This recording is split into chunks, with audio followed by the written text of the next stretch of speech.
폭풍 치는 그의 인생을 잠잠케 하시는 권능을 베푸십니다. 광풍을 잠잠하게 하신 예수님께서 이번에는 광인을 잠잠하게 하시는 그런 역사를 일으켜 주신 것입니다. 자, 이 사람은 혼란스럽고 참으로 비참한 인생을 살았던 사람입니다. 악한 영의 그 거센 돌풍이 이 사람을 삼켜서 그의 인생이 온전히 제대로 된 삶을 살지 못하고 어찌 보면 살았으나 살았다고 할 수 없는 그런 비참한 인생을 살고 있었던 그런 사람입니다. 자, 우리 주님은 우리가 4 장에서 본 것처럼 우리 앞에 펼쳐지는 현실과 또 문제와 그런 외적인 광풍만 잠잠하게 하실 수 있는 분이 아니라 우리 내면 인간 안에 있는 일고 있는 그런 광풍까지도 잠잠하게 하실 수 있는 그런 능력의 주님이시라는 것을 오늘 말씀을 통해서 우리에게 알려주고 계십니다. 오늘 본문을 살펴보면요. 제자들과 예수님이 탄 배가 거라사 지방에 도착하고 예수님이 배에서 내리시자 멀리서 귀신 들린 사람이 예수님께 달려옵니다. 이 사람의 상태를 이 5장 3 절에서 5 절에 자세히 묘사하고 있습니다. 오늘 말씀을 보시면 3 절에서 5 절에 보면 "이 사람의 사는 곳은 무덤 사이다." 이렇게 나오죠. 그가 얼마나 이 제정신이 아니었는지 또 귀신이 얼마나 그를 강력하게 붙잡고 있는지 그가 온종일 이 무덤과 산을 휘짓고 다니면서 제정신이 아닌 채로 막 그렇게 돌아다닙니다. 그런데 사람들이 그를 붙잡아 두려고 해도 얼마나 힘이 센지 쇠사슬로 묶어도 고랑을 채워도 그것을 다 끊어 버리고 아무도 그를 제어할 수 없을 정도로 귀신이 그를 이리저리 끌고 다니는 통에 사람의 힘으로는 그를 막을 자가 없었다라고 성경이 기록합니다. 그럴 뿐만 아니라 그 사람은 스스로 자기 몸에 상처를 내면서 그렇게 자기 몸을 긁어대면서 상처를 내면서 그렇게 비참한 삶을 살고 있었다라고 성경이 기록하고 있습니다. 그의 파괴적이고 무진장한 힘을 제어할 자가 없었고 포악한 짐승처럼 굴었기 때문에 아무도 그를 꺾을 수가 없었다. 알 수 없는 말을 고함을 지르면서 자신의 몸을 상처를 내는 그런 정말 비참한 인생을 살고 있었습니다. 귀신에 사로잡혀서 이 사람은 그렇게 자기 내면에 누가 다른 사람이 그를 외부적인 그 환경이나 그런 타인이 괴롭힌 것이 아니라 귀신에 사로잡혀서 그의 내면이 엉망진창이 된 거죠. 자기 제정신으로 살아갈 수 없는 그런 상태에 놓여 있는 자입니다. 자, 이 사람은 귀신이 들려서 그렇다 할지라도 꼭 귀신이 들려서만이 아니라 우리 인간의 내면은 우리의 인간의 본성은 하나님이 창조하신 형상을 죄 때문에 잃어버린 자들입니다. 그래서 타락한 자들이에요. 훼손되었습니다. 하나님의 형상을 잃어버렸어요. 그래서 꼭 귀신에 사로잡혀서만이 아니라 이 타락하고 훼손된 본성을 죄에 물든 본성을 갖고 있는 우리 모두는 언제라도 우리의 내면에 돌풍이 일어서 그 돌풍에 우리 자신이 휩싸여 버릴 수도 있습니다. 때로는 허무감에, 때로는 두려움에, 때로는 불안함에 우리의 내면이 그 돌풍에 언제든지 휩싸일 수 있는 그런 나약하고 또 부족한 인생이 바로 우리 인간입니다. 우리가 하나님을 믿는다 하지만 우리가 복음으로 말씀으로 우리의 내면이 길들여지지 않으면 우리가 하나님을 믿는 자, 성도라고 우리의 신분이 바뀌었지만 우리 내면이 말씀으로 잘 길들여지지 않으면 우리조차도 언제든지 그럴 수 있습니다. 복음으로 길들여지지 않은 우리의 내면은 다른 것에 의해서 돌풍이 일 수도 있고요. 또 다른 것이 우리를 길들이려고 우리를 혼란스럽게 합니다. 괴롭힘을 당합니다. 우리가 신분만 얻었다고 해서 그 일이 저절로 되는 것이 아니에요. 자, 하나님의 자녀가 되지 않은 사람들은 아예 그것이 불가능해요. 신분이 바뀌지 않았기 때문에, 새 생명이 오지 않았기 때문에 아예 그것이 불가능합니다. 그러나 하나님의 자녀가 된 우리들은 그러한 자격은 있어요. 그러한 신분이 주어졌어요. 그렇게 그것이 가능해졌어요. 그런데 그것이 저절로 되는 것은 아닙니다. 말씀으로 우리의 내면이 길들여져야 돼요. 말씀으로 내 습관이 길들여져야 돼요. 나의 자아는 죽고 나의 본성은 꺾이고 하나님의 영이 내 안에 충만히 활동하실 수 있게 우리가 우리 자신을 언제나 내어 드려야 그것이 가능해집니다. 우리가 하나님을 내 마음에 내 인생의 주인 삼지 않으면 다른 것이 내 마음과 내 인생의 주인 노릇합니다. 그렇죠. 그래서 정말 우리가 주인 삼아야 되는 하나님이 아닌 다른 것이 내 인생의 내 마음의 주인 노릇을 합니다. 그래서 우리는 그것의 종이 되어서 이 귀중한 시간을 정말 낭비하는 그런 어처구니 없는 그런 인생을 살게 된다라는 거죠. 우리가 복음에 무지하고 또 말씀을 읽지 않고 말씀을 깊이 내면에 각인시키지 않을 때 언제라도 하나님 아닌 다른 것이 우리 안에 와서 대신 주인 노릇하게 됩니다. 그것은 우리 내면에 돌풍을 일으켜요. 하나님의 영은 우리를 하나님 앞에서 평안을 누리게 하고 잠잠하게 합니다. 그러나 하나님 아닌 다른 것은 그것이 우리 안에 주인 노릇할 때 우리는 결단코 평안을 맛볼 수 없습니다.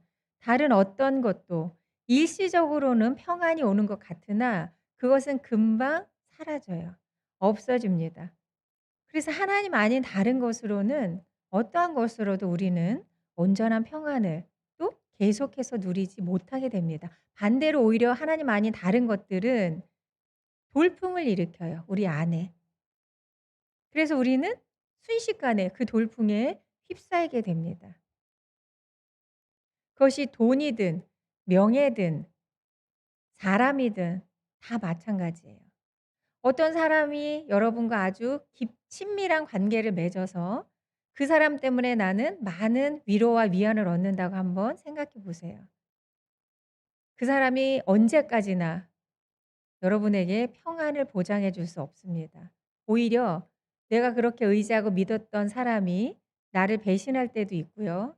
내가 원하는 대로 나에게 좋은 말을 해 주지 않을 때도 있고요. 심지어 그 사람이 내 곁을 떠날 수도 있어요. 그래서 오히려 우리는 그것 때문에 더 큰 상처를 받게 되는 거죠. 내 마음에 돌풍이 일어나는 거예요. 관계가 틀어질 때 내 마음에 돌풍이 일어나잖아요. 더군다나 그 사람이 내 마음의 주인 노릇한다면 그 돌풍은 내 인생을 삼킬 만한 돌풍이 됩니다. 막강한 힘을 발휘하는 거예요. 명예도 마찬가지고 돈도 마찬가지입니다. 하나님 아닌 다른 어떤 것일지라도 그것이 우리의 안정과 평안을 보장해 줄 수 없습니다. 그래서 우리는 오직 하나님 한 분만으로 내 인생의 주인, 내 마음의 주인 삼아야 하는 것입니다. 자, 예수님을 만나면 또 예수님을 내 인생의 주인 삼게 되면 그래서 예수님이 우리를 고쳐 주시면 우리에게 어떤 일이 일어나게 될까요? 오늘 이 광인의 인생을 보면 우리가 알 수 있습니다. 자, 이 예수님을 만나서 예수님이 만나 주셔서 고침 받은 이 사람은 비로소 제정신을 가지고 살아갈 수 있게 됩니다. 오늘 말씀에도 보면 이 귀신을 내쫓아 준 이 사람이 이제 예수님의 발치에 앉아서 옷을 입고 잠잠하게 조용히 말씀을 듣고 있음을 말씀이 기록하고 있습니다. 자, 막 산과 무덤을 막 정말 정신없이 헤매고 다니고 괴성을 지르고 자기 몸에 상처를 냈던 이 사람이 이제 온전한 제정신으로 회복이 된 것입니다. 우리가 너나 할 것 없이 온전한 정신, 제정신이 돼야 온전한 삶을 살아갈 수 있습니다. 우리가 그냥 뭐 아이들한테 쉽게 "야 정신 차려." 이런 얘기 많이 하죠. 예, 그게 저는 늘 주님이 저에게 해 주시는 말씀이라고 늘 생각을 해요. 그래서 스스로도 그런 생각을 자주 합니다. '아 정신 차리자.' 예, 정신을 챙기지 않으면 금방 우리의 정신은 다른 곳으로 헤맵니다. 그쵸? 심지어 사단이 휘두르는 대로 막 정신이 흩어져요. 내 본성이 시키는 대로 정신을 다 흐트러 놔 봐요. 돌풍에 휩싸이는 거죠, 말 그대로. 우리가 언제나 정신을 차려야 돼요. 그래서 성경에도 "정신을 차리고 근신하여 깨어서 너희 대적 마귀를 어 대적하라." 저희에게 말씀으로 권고해 주는 것과 같습니다. 제정신을 가져야 온전한 삶을 살 수가 있어요. 이 "제정신을 가져야 된다." 이렇게 얘기할 때 그 비슷한 이야기가 누가복음에 나옵니다. 여러분도 잘 아시는 내용인데요. 누가복음에 보면 이런 스토리가 나오죠. 어떤 아들이 아버지의 재산을 모두 거두어 가지고 먼 고장으로 떠납니다. 그리고 재산을 마구 뿌리며 방탕한 생활을 하죠. 금방 돈이 떨어져서 알거지가 됩니다. 먹을 것이 없어서 돼지가 먹는 쥐염나무 열매라도 배를 채워보려고 했지만 그것마저 주는 자가 없습니다. 누가복음 15장 17절에서 20절에 나오는 탕자의 이야기입니다. 자, 누가복음 15장 17절부터는 이렇게 기록되어 있습니다. 잘 들어보세요.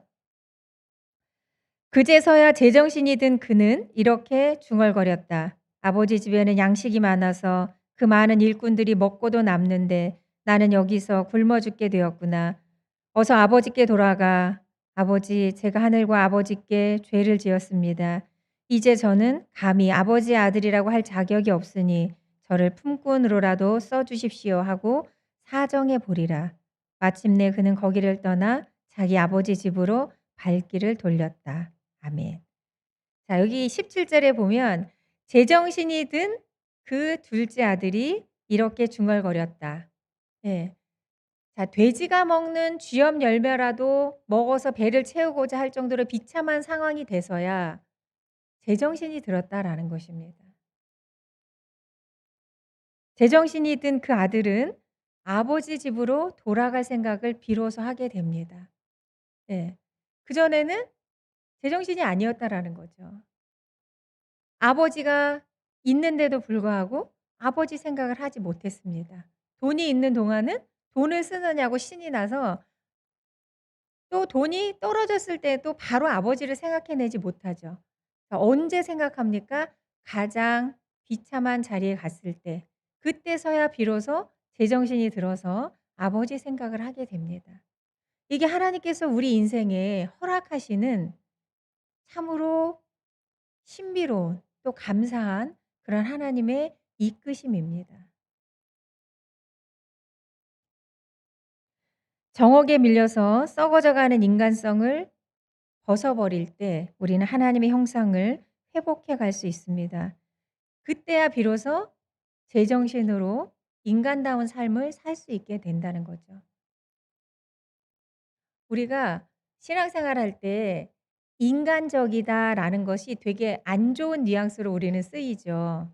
영적인 일과 반대로 갈 때 우리가 "왜 그렇게 인간적인 생각을 해?" 이런 얘기를 하죠. 그거는 사실 좀 뉘앙스가 좋지 않아요. 믿음이 없다라는 표현이기도 하죠. 인간적인 생각. 그런데 반대로 자, 인간적이다라는 것은 정말 원래는 좋은 말이죠. 하나님께서 우리를 인간으로 지으셨어요, 사람으로. 그래서 인간답게 살아야 돼요, 우리는. 인간답게 살지 못할 때 우리나라에서는 옛말에 어떻게 하죠? "짐승만도 못한." 이런 얘기를 하죠. 예. 짐승과 똑같지도 않다는 거예요. 왜냐하면 하나님께서 피조물을 만드실 때 아예 목적이 다르시거든요.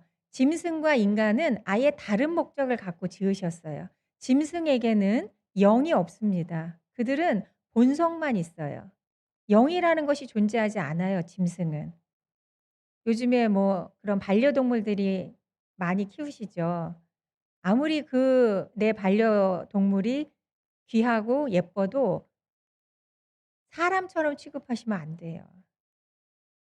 동물은 사람이 아니에요. 하나님은 동물은 동물로 지으신 거예요. 그래서 그 동물들은 그냥 본성대로 사는 것이 잘 사는 거예요, 동물은. 근데 인간은 하나님께서 하나님의 형상을 따라 지으셨고 이성을 주셨고 생각할 수 있게 하셨어요. 그게 인간이에요. 그래서 제정신으로 살지 않으면 인간답게 살 수가 없습니다. 그래서 인간이 인간답지 못하면 짐승만도 못한 게 되는 거예요. 짐승으로 지어진 게 아닌데 인간답게 살지 못하면 인간도 아니고 짐승도 아닌 것이에요. 그래서 짐승만도 못한이라는 말이 딱 맞는 거예요.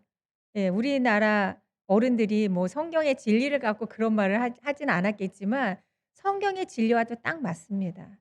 인간이 인간답지 못하면 인간도 아니고 짐승도 아닌 짐승만도 못한 예, 그런 삶을 사는 것이에요. 이 거라사 사람들의 그 반응을 한번 보십시오. 이 더러운 귀신 들렸던 이 사람은 그가 예수님께서 귀신을 쫓아내시자 그는 변화된 모습으로 예수님 앞에 앉아 있게 됩니다. 그래서 성경에도 보면 2 절에는 이렇게 되어 있죠. 더러운 귀신 들린 사람이라고 오늘 5장 2 절에 있습니다. 그런데 15 절을 보시면 귀신 들렸던 자 이게 과거형이 돼요. 자 2 절에는 귀신 들린 사람이에요. 그런데 예수님이 고쳐 주시자 그는 15 절에는 귀신 들렸던 자 이젠 더 이상 귀신 들린 자가 아니에요. 귀신이 나갔어요. 귀신을 쫓아내 주셨죠. 그래서 그는 이제 조용히 예수님 앞에 앉아서 말씀을 들을 수 있는 자가 되었습니다. 이게 바로 우리의 삶이어야 돼요. 우리가 과거에는 어떻게 불렸던 예를 들어 과거에 나쁜 사람, 뭐 사기꾼, 뭐 욕심쟁이 또는 뭐 술주정꾼, 뭐 냉담자, 뭐 성격 더러운 사람 뭐 이렇게 불렸을 수 있어요. 그러나 그건 과거고 우리가 예수님을 만나서 예수님을 믿어서 그 예수님의 우리 안에 오셔서 고치시는 역사를 맛본 자로서는 우리는 이제는 그 불명예스러운 그 이름을 다 버리고 이제는 정말 온유한 사람, 좋은 사람, 괜찮은 사람, 또 너그러운 사람, 또 기도하는 사람, 더 나아가서 하나님의 사람, 하나님 잘 믿는 사람, 예수님을 믿어서 변화된 사람 그렇게 우리가 불려야 된다는 것입니다. 그런 자리로 우리가 나아가야 돼요. 여기 예수님께서 고쳐 주신 귀신을 내쫓아 주신 이 사람처럼 그가 귀신 들린 자에서 귀신 들렸던 자 과거형이 되었잖아요. 지금 현재 그의 모습은 주님 앞에 앉아서 말씀을 듣고 심지어 "내가 당신을 따라다니겠습니다. 예수님을 따라다니면서 이 은혜를 계속 받고 싶습니다." 이렇게 얘기할 때 예수님은 어떻게 하시죠? "아니 나를 따라오지 말고 너는 내 가족에게로 돌아가서 내가 경험한 일을 내가 고침받은 그 일을 계속해서 이 지역에서 너의 가정에 전파해라." 이렇게 주님께서 사명을 주시죠. 그래서 그 사람으로 인해서 그 지역의 많은 사람들이 놀라고 많은 사람들이 예수님에 대해서 듣고 믿게 되었다는 것이에요. 우리가 그런 자리로 나아가야 되는 자들입니다. 왜요? 예수님께서 우리를 고쳐 주셨기 때문에. 제정신이 들게 해 주셨기 때문에. 온전한 인생을 살 수 있게 해 주셨기 때문에. 그런데 자 그 일을 목도했던 이 거라사 사람들은 자 어떻게 예수님께 요청하냐 하면 "우리 지역에서 나가 주십시오." 이렇게 이야기하죠. 왜 나가 달라고 하죠? 예수님께서 이 사람에게서 귀신을 쫓아냈을 때 그 2천 마리나 되는 돼지떼가 몰사해요. 귀신들이 돼지떼에게로 들어가서 수천 마리가 바다로 뛰어들어 몰사합니다. 굉장히 큰 재산상의 손실을 맛보아요. 자, 그 일을 보고 다 놀래요. 그런데 이 놀라는 것이 '와, 대단한 분이다. 우리가 저분의 능력을 보았으니 저분을 믿자.' 이게 아니라 그 반응이 반대로 가는 거예요. 자, 저 사람이 하는 일이 놀랍기는 한데 뭐 순간 살짝 고민하는 사람이 있었을 수도 있을 거예요. 근데 성경은 그들이 예수께 이 지방에서 우리 동네에서 떠나기를 간구했더라. 그 속마음은 뭐냐면 저 사람이 우리 지역에 더 있다가는 우리가 더 큰 재산상의 손실을 볼 수도 있다라고 생각했을 수도 있고요. 뭔가 우리가 지금까지 살아왔던 방식을 다 버리고 뭔가 불편한 걸 우리가 새롭게 따라야 할 수도 있어. 이런 모든 것들이 복합적으로 작용했을 것입니다. 자, 주님의 능력을 눈앞에서 본 자들이에요. 그런데 그들이 예수님을 따르고 믿기는커녕 오히려 "여기서 나가 주십시오." 이렇게 요청합니다. 이게 뭐죠? 하나님의 말씀은, 하나님의 능력은, 하나님의 은혜는 차별 없이 모든 것에 부어지는데 그것을 받아들이는 사람에 따라서 열매가 맺기도 하고 맺지 못하기도 합니다. 자, 예수님을 만나서 제정신으로 돌아와서 온전한 삶을 살 수 있는 기회를 스스로 저버리고 있는 거죠. 눈앞에 있는 재산상의 손해가 더 큰 거예요. 예수님을 우리 재산에 손해를 입히는 불편한 존재로만 보고 있는 거죠. 왜 그런 시각을 갖습니까? 돈이 가장 중요하기 때문이에요. 여러분, 우리가 하나님을 믿는다 하면서도 내 마음의 주인이 하나님이 아닌 다른 것일 때 그것의 손해를 보면 우리는 주님을 부인하는 자리에까지 나갈 수 있다라는 거예요. 여러분, 하나님이 아닌 자식이 내 마음의 주인 노릇하면 그 자식으로 인해서 하나님을 원망하게 되기도 하고요.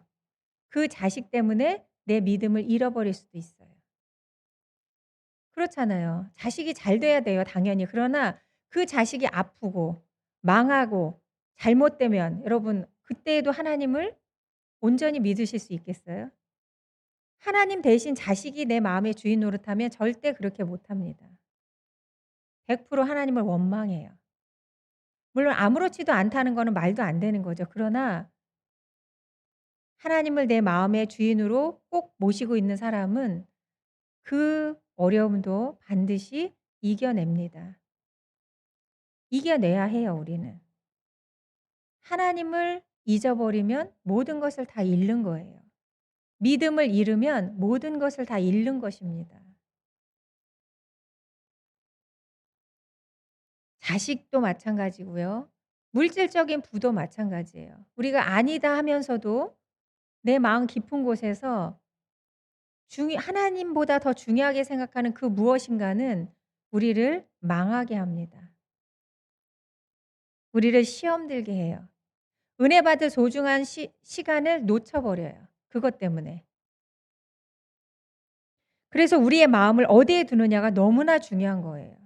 우리의 마음의 중심이 어디에 있느냐가 너무너무 중요합니다. 항상 중요해요.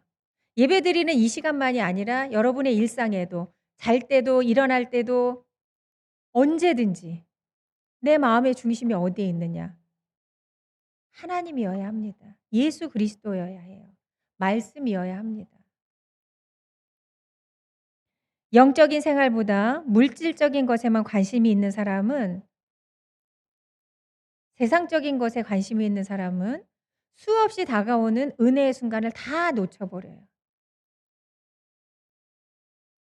오늘 우리가 말씀에서 본 것처럼 이 더러운 귀신 들린 이 사람에게는 예수님이 그 지역에 오신 것이 이 사람에게는 너무나 놀라운 은총이고 너무나 인생의 축복된 만남이었어요. 그러나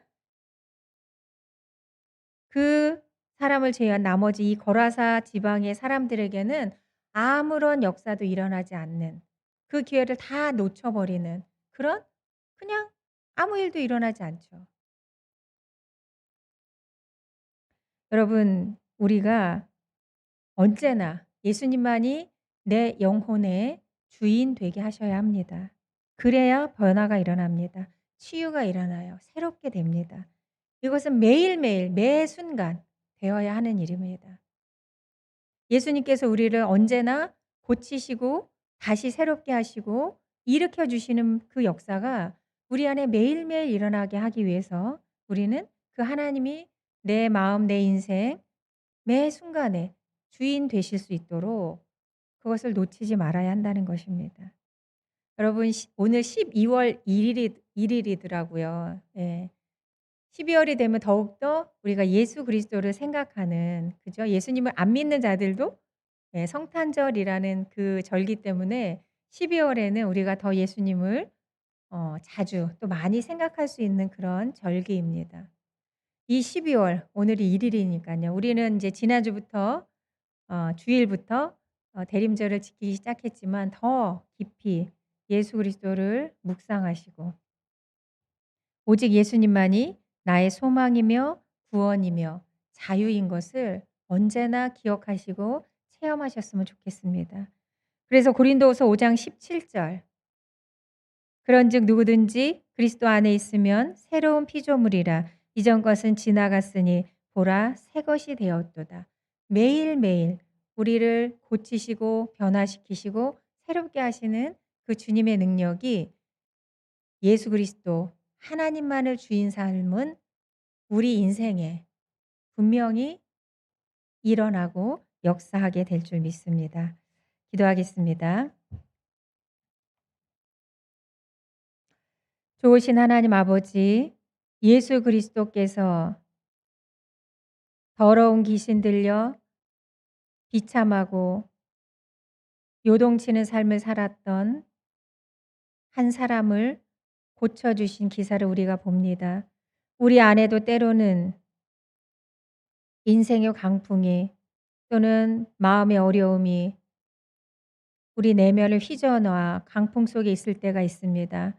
주님은 모든 자연 만물을 다스릴 뿐만 아니라 우리 내면도 다스리셔서 하나님의 사람이 누리는 평안과 자유를 맛보게 하시는 분이십니다. 우리가 이 사실을 오늘 말씀을 통해 다시 한번 기억합니다.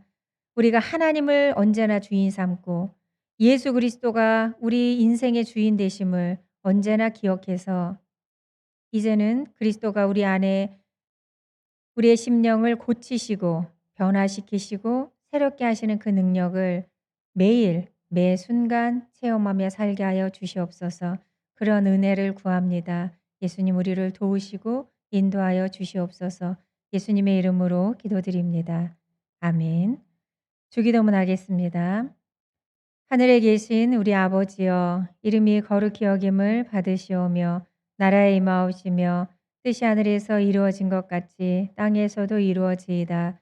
오늘날 우리에게 일용할 양식을 주옵시고 우리가 우리에게 죄 지은 자를 사하여 준 것 같이 우리의 죄를 사하여 주옵시고 우리를 시험에 들게 하지 마옵시고 다만 악에서 구하옵소서. 나라와 권세와 영광이 아버지께 영원히 있사옵나이다. 아멘.